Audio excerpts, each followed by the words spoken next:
কথায় আছে না, খেয়ে দিয়ে শরীরে তেল হয়ে যায়, এদের দেখে বোঝা যায়। খাওয়া দাওয়া হয়ে গেছে, নট্যাঙ্কি শুরু হয়ে গেছে দুজন মিলে।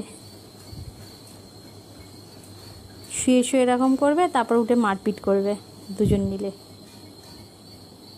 তারপর বাইরে যাবে ঘুরতে, দিয়ে পটি শুশু করে আসবে, দিয়ে আর ঘরে ঢোকার নাম থাকে না।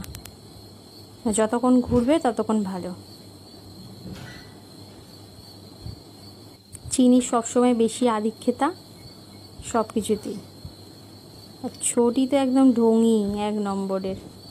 খাওয়ার পর ডেলি এই করে দুজন মিলে। এটাই সারাদিন আমার দেখে দেখে টাইম কাটে।